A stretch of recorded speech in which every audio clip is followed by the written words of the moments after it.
Hey, Big Brother fans. So there is finally a Rylie Jeffries exit interview, but done in a very bizarre way to, I feel, ensure maximum benefit to him and to Big Brother and doing minimal actual journalism. We're going to talk about that and also tonight's eviction prediction and a few tidbits from the live feeds and social media. It's Belinda. Click that subscribe if you're not following. Let's get into it. Lots to talk about. I'm going to talk a little faster so this still stays short. So I'll get to Rylie and what I even hesitate to call an exit interview because it was not conducted in person. It reads heavily scripted and edited, what feels like a PR firm moderating both the questions and the answers. But first, let's talk about the feeds, the votes, then we'll do Rylie in part two. First, I want to talk about Kelly's dad. This is not a personal attack, by the way, just to be clear. In fact, I'm speaking in defense of Kelly's dad. So he's out there on the TikToks answering fans' questions, and his account is Kelly's dad. He was asked about whether Kelly is annoying outside the house too. And he said an emphatic yes. He said, and I quote, "Kelly is very annoying." What's interesting is her stans jumped in to attack her dad, saying he is bullying Kelly. And some people brought up in her defense that Kelly called him a narcissist and annoying. We also, of course, have Kelly herself saying her sister calls her an instigator. I know Kelly stans can't handle this, but her dad saying she's annoying does not mean he's a bad dad. Good parents can have bad kids. I'm not saying she's a bad kid. I'm just saying that possibility is out there. Both things can be true. I feel like Big Brother needs to add an MIP, most irritating player. And if we vote a house guest for that, CBS takes, I don't know, $5,000 away from their stipend or doubles their Paramount Plus subscription cost once they're home. Something punitive for the Josh Martinez's of the BB universe. I'm also hoping Kelly does not win Blockbuster tonight, only because she said she has a fiery speech planned for eviction and she's going to burn things down on her way out of the door. Says she's not going to hug anybody as she goes. I want to see that. I love exits like that. Also, this came up several days ago and then floated back up, and I keep forgetting to mention it, and I want to before I forget. Keanu's girlfriend has kids. And he talked about the fact they don't take her kids on vacation with them. People are very polarized about this.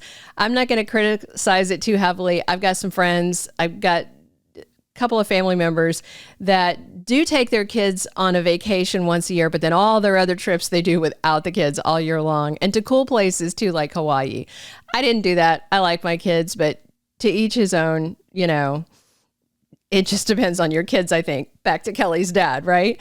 Also, and this is exciting news, not only did Keanu scrub the showers because he's doing penance, trying to fix things with Rachel, but then he also got in one and scrubbed himself. So yay. Also, Keanu legit does seem intent on sticking with Rachel and being loyal. He's even telling other people that. So I'm enjoying that. Frenemies seems real. We'll see.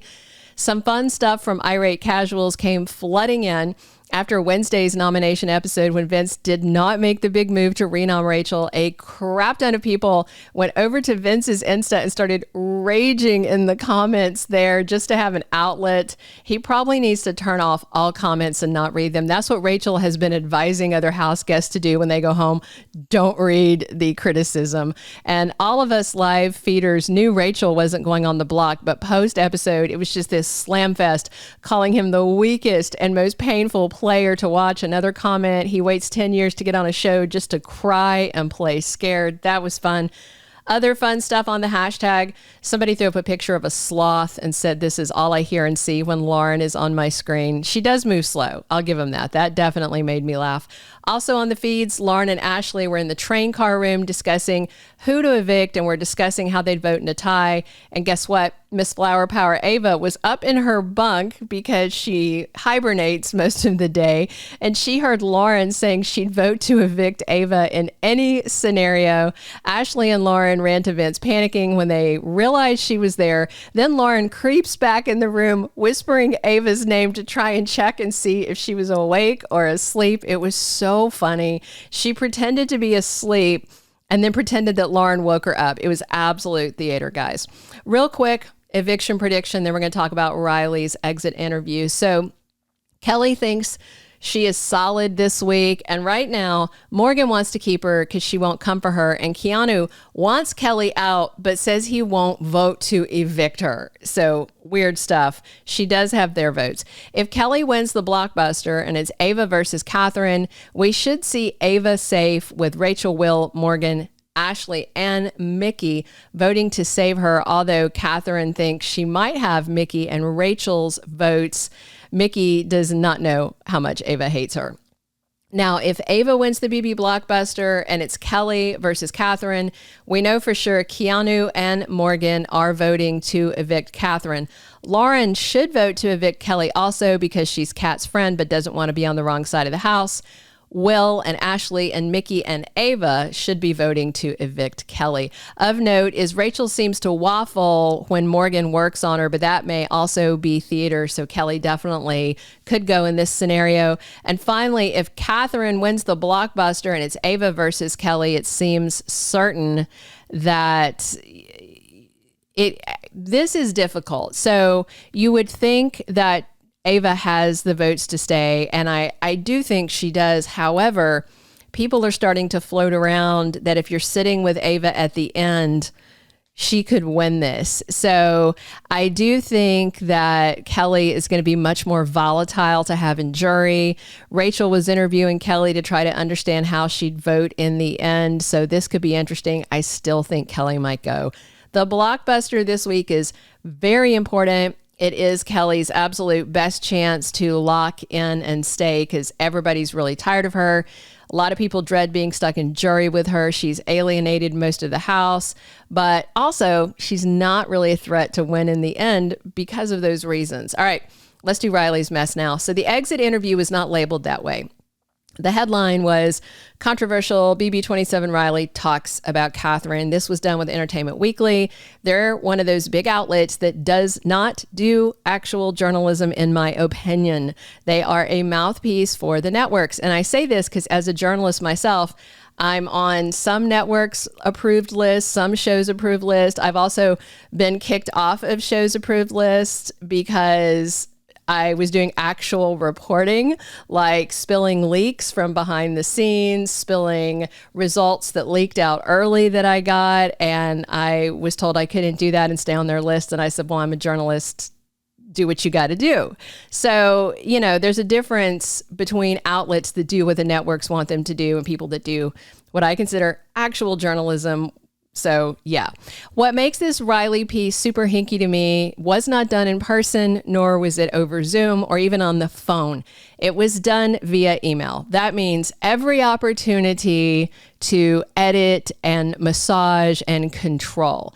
EW said they were able to connect with him, which I think is a very interesting choice of words because I'm pretty sure this probably went through CBS and that the questions were pre-approved and this was probably massaged. If I had to guess, I'd say a PR firm was probably involved because of the wording of things that don't sound like him. And again, all done through email, no follow-up questions, you know, the ability to be very controlled in your replies. So they asked him about the BB Blockbuster, which a lot of people think was rigged. Now, Rylie basically said he was so focused on Morgan's score that he lost track of Mickey, who he says was kind of behind him. Basically, Rylie said he wasn't paying attention and blew it. So take that for what you will if you really think it was rigged.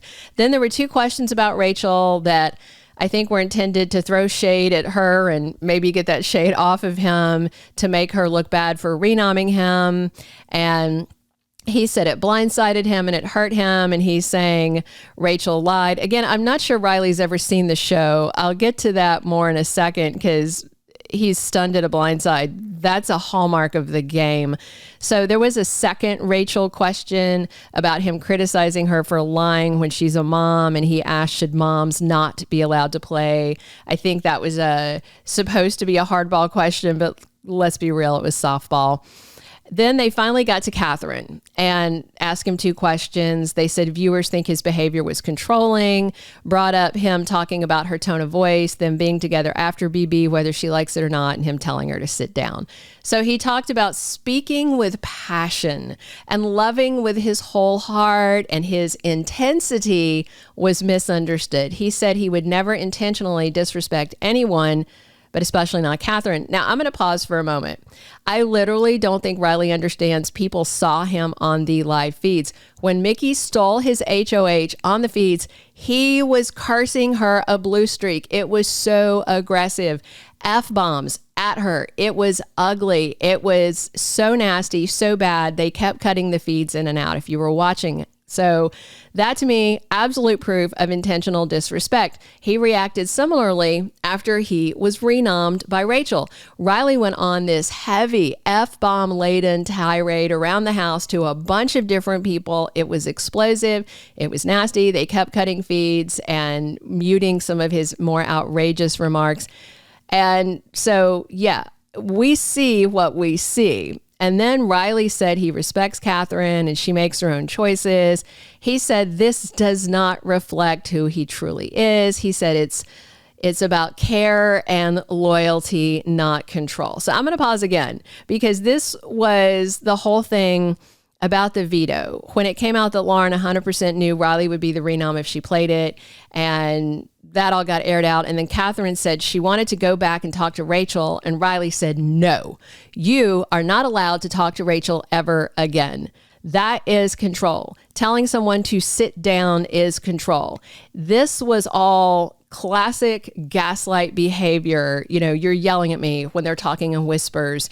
You don't like, it's just, if you've ever seen the movie Gaslight, if you haven't, you should watch it. Watch the 1944 one. It's just all the things he said. You are going to be with me whether you like it or not. That is controlling. This whole interview feels like an effort to gaslight the live feeders who saw what we saw and heard what we heard. Then EW asked him his reaction to the backlash. Rylie said it's heartbreaking that he's being misunderstood. That word again. He said people online don't know him. Catherine, his friends, his family, other house guests do. A lot of the other house guests have come out and gone, whoa, we did not see this. We did not know. Not cool. So this is where I feel like someone in PR was crafting things in this email. Rylie said, it hurts to be painted as aggressive. And he talked about how all he did was lead with passion and care. Please. I remember when he said, if anyone ever nominates him or Catherine, he's going to blow up the house. That's the game. He knew they were going to get nominated. And if he didn't, I don't know where he thought he was. Rylie talked nonstop on the feeds about coming for people and destroying them. F-bomb, a lot of it aimed at women. It was not pleasant to watch. If you didn't watch those feeds, you don't probably have any idea what we're talking about. He got an extremely sweet edit from CBS. The feeds were another thing, and then they would still cut those. Also, they wimped out, didn't ask him if he had a kid born while he was in Big Brother, which a lot of people really want to know. I think this whole thing was smoke mirrors, PR, mumbo jumbo, and gaslight. Rylie and Catherine, neither one seemed to understand there are mics and cameras all over that house. When Julie brought up after his eviction, Rylie saying he was going to marry Catherine when BB was over, he was shocked. And he said, you heard that? Dude, you had a microphone around your neck. And then Catherine thought, she said, I think yesterday, that she kissed Rylie, but the cameras didn't see it. She said the cameras were turned away. There's so many cameras in every room. No, just no, Catherine. Also, again, she seems unaware about the feeds because she mentioned that she was going to make up a lot of bad stuff about Rachel when this was over. Again, not realizing there's cameras to disprove anything she makes up. Also, Kelly said that the DR showed her footage of some of this Winegate and Hammockgate thing. And you're not allowed to talk about production, and I don't think that they do that. So anyway, In the end, if Rylie shows up with a ring on finale night, if he is allowed in even, which I don't think so, Catherine told Ashley if Rylie proposed, she would say no. That came out in the last day or so. The extreme low number of comments on this interview is a sign to me that they probably have the moderation clicked on high and are approving any replies.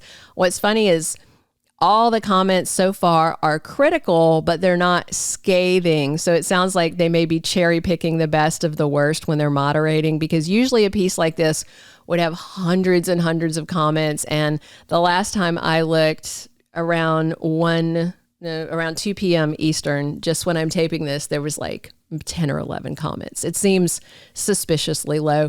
My favorite comment was that this interview and Rylie's PR written responses are an insult to the audience's intelligence. Sorry this ran a little long, and I will be back with news about the next HOH once they are crowned after tonight's live eviction.